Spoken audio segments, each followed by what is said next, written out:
नमस्कार दोस्तों, मैं हूं मुकेश मानव और आप देख रहे हैं एक्सप्रेस न्यूज भारत। जिद सच दिखाने की। एक्सप्रेस न्यूज भारत की टीम आज लखनऊ से बहराइच आ पहुंची है और बहराइच में ये विपुल इंडस्ट्री है जो कूड़े से बिजली बनाती है, पायलट्स बनाती है और पूरे प्रदेश में यहाँ से बहुत सारी ऐसी चीजें, वेस्टेज मटेरियल जो किसानों की आय कई गुना कर सकती हैं। उसी पे चर्चा करने के लिए मेरे साथ विपुल इंडस्ट्री के ऑनर श्री राम रतन अग्रवाल जी मौजूद हैं। मैं इनसे पूछूंगा क्योंकि एक्सप्रेस न्यूज भारत की टीम जब 2022 में यहाँ आई थी तब क्या काम चल रहा था और अब 2024 चल रहा है, यहाँ पर अब क्या अपडेट है और आगे की क्या तैयारियां। सर, आपका बहुत बहुत स्वागत है एक्सप्रेस। सर, जब एक्सप्रेस न्यूज भारत की टीम 2024 में आई थी तब आप पराली पे काम कर रहे थे। एक छोटा सा प्लांट मैंने देखा था, अब मैं देख रहा हूं इसका एरिया बढ़ता ही जा रहा है लगातार। ये कैसे संभव हो पा रहा है? आप किस कॉन्सेप्ट पे? देखिए साहब, 2022 में ये उत्तर प्रदेश में ये पहला प्लांट था जो पराली निस्तारण उद्योग था ये। क्योंकि पराली अंधाधुंध जल रही थी और किसानों पर मुकदमे दर्ज हो रहे थे, बहुत पीड़ित था मन। तो फिर इस पे हमने काम शुरू किया और 2022 में जब हमने प्लांट लगाया तो फिर किसान पराली को यहाँ लाने लगे। इससे प्रदूषण भी कम हुआ और दूसरी बात, जब वो पराली से हम उसका उस वेस्ट से जब हम फिनिश गुड्स बनाते थे तो फ्यूल पैलेट्स तैयार करते थे। उन फ्यूल पैलेट्स को एनटीपीसी, बॉयलर्स और ईंट भट्टों में ये प्रयोग होने लगा। अब 2022 के बाद में ये जब मैं इस पे काम कर रहा था तो उसमें किसानों की पीड़ा ये थी कि वो 2 महीने, यानी कि पराली अक्टूबर नवंबर में होती है सब, उसके बाद इनके बेलर, कृषि यंत्र सब बेकार हो जाते थे, लगभग 10 महीने खड़े रहते थे। तो फिर मेरे मन में विचार आया कि अभी जैसे कि गन्ना पत्ती लगभग 4-5 महीने चीनी मिलें चलती हैं, तो उनका वेस्ट जो है वो कोई काम नहीं आता था और बहुत भारी मात्रा में होता था और वो उसका सिर्फ यही था कि उसको जला दिया जाता था। फिर मैंने 2022 में इस पर शोध किया और 2023 में हम इस पे शोध करने के उपरांत इसमें जीसीबी की मात्रा बहुत अच्छी थी और बहुत अच्छा ज्वलनशीलता थी। फिर इस पे मैंने काम किया और मैंने इसको भी लेना शुरू किया। जब शुरू किया तो ये काम, जो 2 महीने बैलर कृषि यंत्र रहते थे तो वो अब उनको 4 महीने 5 महीने का काम और मिल गया। इस प्रकार इनको 6 महीने इनकी आय होने लगी इससे। अब गन्ना पत्ती सवाल था कि इसको लोग यूज नहीं कर रहे थे। फिर मैंने लोगों से संपर्क किया और यहाँ के जो सॉल्वेंट एक्सट्रैक्शन प्लांट हैं और जो राइस मिलर्स हैं उनको मैंने सुझाव दिया कि आप इसको जलाइए। तो उन्होंने इसका भूसा बना करके इसको जलाने लगे। तो इसके बाद में फिर रिलायंस ने अपनी एक फैक्ट्री सीबीजी, कंप्रेस बायोगैस की, बाराबंकी जनपद में देवा शरीफ में लगाई। तो वो पराली से चूंकि गैस फॉर्म करते थे तो उनको भी काफ़ी योगदान दिया हमने और यहाँ से क्षेत्रों से उनको पराली का भेजना शुरू कराया। फिर मैंने उनसे भी आग्रह किया था कि आप गन्ना पत्ती का भी कुछ निकालें उसमें, निष्कर्ष की इससे भी इसमें काफ़ी मात्रा में होती है। तो फिर उन्होंने उसको शुरू किया और मैं समझ रहा हूँ कि लगभग उनके पास इस समय 1.5 लाख कुंटल गन्ना पत्ती का इन्होंने कलेक्शन कर लिया है। और आज भी यहाँ से, जो अभी आपने देखा था कि 2 ट्रैक्टर ट्रॉली भर के वहाँ जा रही है, तो यह है कि गन्ना पत्ती जो जल जा रही थी उसको भी जो है अब हम वहाँ पे रिलायंस भेज करके और इसको वहाँ पे पहुँचा रहे हैं। इससे किसानों की आय 2 गुनी, क्या ये तो कई गुनी कहा जाए अगर, तो कितने गुनी बढ़ गई और सब किसान इससे लाभान्वित हो रहे हैं। और दूसरा बात है कि मैंने पंजाब से भी, वहाँ पर भी क्या था कि पराली के समय ये बेलर उनके प्रयोग में आते थे तो 2 महीने का काम करते थे और वहाँ पे लगभग मैं समझता हूँ 5,000 बेलर होंगे। अभी अपने यहाँ उत्तर प्रदेश में देखा जाए तो 85 बेलर होंगे, वहाँ तो 5,000-6,000 बेलर से कम नहीं थे।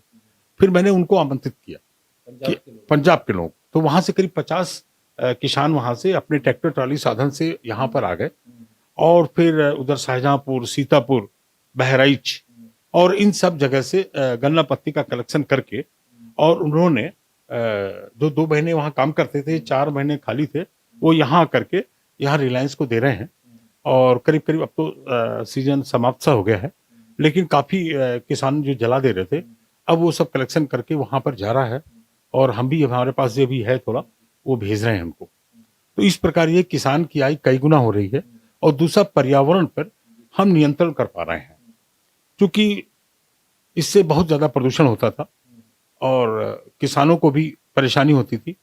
और उनकी लागत में बहुत कमी आ गई है, क्योंकि जब ये अपने खेत से फसल अवशेष का निस्तारण करते थे तो उसमें 1 एकड़ पे लगभग 3,000 रुपए की इनकी लागत आती थी। तो वो लागत उनकी बच गई।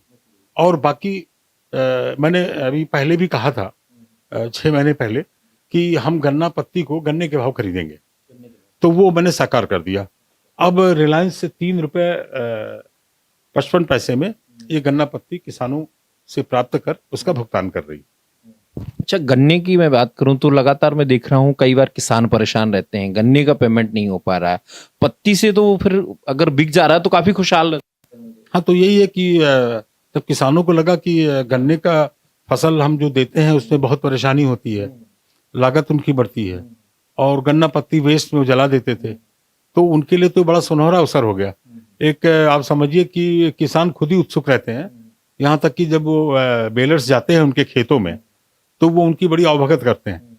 उनसे कहते हैं भैया हमारे यहाँ से खेत से ले जाओ, और उसके जो भी होता है वो मूल्य अदा करते हैं वेंडर्स, और फिर वेंडर्स वहाँ सप्लाई करते हैं। तो इस तरह तो आप समझिए कि गन्ना पत्ती भी गन्ने के भाव बिक रही है। तो ये एक नया यहाँ से शुरू किया गया, और जो पूरे प्रदेश में इस समय से इसका काम चल रहा है।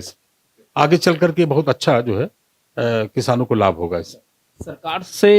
सरकार को बहुत सारे सुझाव आप लगातार देते भी रहे हैं, सरकार ने कई बार आपको सम्मानित भी किया है, तो क्या लग रहा है सरकार से कम्युनिकेशन बन रहा है इस तरीके से कुछ और ऐसा प्लान किया जाए?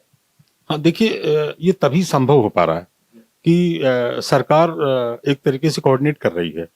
और यहाँ तक कि चूंकि ये प्रदेश का पहला प्लांट था, तो वो निरंतर वो इस संबंध में क्या क्या कठिनाइयाँ आ रही हैं किसानों को और क्या किया जा सकता है, इस पर निरंतर वो लोग प्रयासरत हैं और सुझाव मांगे जा रहे हैं। अभी जैसा कि सुझाव इन्होंने जो मांगा था, तो कि पराली का निस्तारण तभी संभव है जब यहाँ पे फैक्ट्री लगेगी। तो उत्तर प्रदेश में अभी जैसा कि जानकारी मिली है कि 30 प्लांट करीब इनके सीबीजी के लग रहे हैं। जी सर। तो ये बायोगैस तैयार करेंगे, तो ये पराली से ही बनते हैं।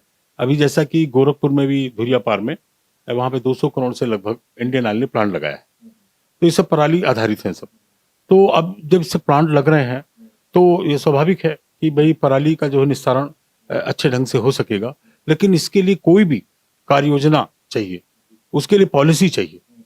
तो ये बात जब मैंने सुझाव में कही थी कि साहब इस पर एक पॉलिसी बनाने की जरूरत है, तो माननीय मुख्यमंत्री जी ने मेरे सुझाव पे 2022 में इन्होंने जय ऊर्जा नीति 2022 इन्होंने बनाई। और उस नीति के बनने के बाद आप समझिए कि लगभग 250 प्रस्ताव सीबीजी के आ गए, बायोकोल के आ गए, और आज उस पर काम हो रहा है। अब जैसे कोई चीज जब नहीं आती है तो उसके साइड इफेक्ट भी आते हैं। जैसा कि मैंने अनुभव किया कि जो प्लांट अभी लग रहे हैं, तो उसका लगभग अब 1 कुंटल पराली में लगभग 85% वेस्ट हो जाता है, 15% गैस फॉर्म करते हैं। तो 85% वेस्ट इतनी मात्रा में निकलेगा कि ये फैक्ट्रियों के लिए एक समस्या बन जाएगी। तो सरकार को चाहिए कि जो 85% वेस्ट निकल रहा है उससे हम जैविक खाद बना सकते हैं। उस जैविक खाद से उसका निस्तारण इस प्रकार कर सकते हैं कि उस जैविक खाद को, जैसे आप यूरिया अपने कोऑपरेटिव के माध्यम से आप उसको सेल्स करवाते हैं, ऐसे इन लोगों को भी इनका वेस्ट ले करके जैविक खाद का भी अगर इस तरह से वितरण शुरू हो जाएगा तो इन फैक्ट्री वालों के लिए एक समस्या नहीं होगी। और दूसरा क्या है कि हमारी जो खेती है वो हरी भरी एक जैविक खाद से बनेगी, तो उससे हमारा स्वास्थ्य भी बेहतर होगा। अब सरकार को ध्यान देना होगा इसमें कि हम किस तरह इन प्लांट वालों से जैविक खाद के रूप में इसको लें। लेकिन अब सरकार कब करती है, लेकिन मैंने इस पे कर लिया है। मैंने एक शोध किया है और इस पे मैंने एक जर्नल भी लिखा हुआ है कि जो हमारा एग्रो वेस्ट से जो सीबीजी बनाते हैं, फिर उसके वेस्ट से फिर हमने एनर्जी में उसको कन्वर्ट किया है। कैसे किया है कि जैसे जैसा कि 3200 अगर जीसीबी है पराली में, तो उसमें 15% गैस निकल गई, तो लगभग वो 2000 जीसीबी हो गई। तो 2000 जीसीबी का मटेरियल कोई काम में नहीं आएगा। तो हमने क्या किया, उस वेस्ट को सीबीजी प्लांट वालों से ले करके और उसमें अदर मटेरियल और मिला दिया। फिर उससे मैंने, जैसे कुछ नगर पालिका वेस्ट का है वो मिला रहे हैं, और दूसरा जो है गन्ना पत्ती है। तो इस तरह से ये सब मिला करके फिर पैलेट का स्वरूप हमने प्रदान किया है, जो अभी रिसर्च करीब करीब हो चुका है और इसकी शुरुआत जल्दी हो जाएगी। तो लगभग मुझे उम्मीद है कि जो वेस्ट निकल रहा है वो 50% वेस्ट सीबीजी का, वो हम उसको प्रयोग में ला सकेंगे और फिर उससे फ्यूल पैलेट तैयार कर सकेंगे।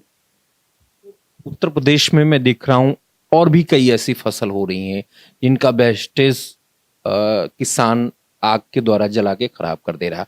पराली के बाद आपने गन्ने की पत्ती पे काम किया है, इसके बाद फिर आपका अगला कॉन्सेप्ट क्या? मैं जब कन्नौज इधर के क्षेत्र में जब जाता हूं तो देखता हूं वहां बहुत सारे एरिया में भुट्टे की खेती करते हैं किसान, और लगातार हो रहा है। बहराइच में भी एक जैसा कि मुझे बताया गया कि पूरे विश्व में एक ऐसी फसल है बहराइच में जो 12 मास रहती है, लगातार तक पे आप निकल के जाएंगे तो भुट्टे की खेती आपको दिखती हुई नजर आ जाएगी।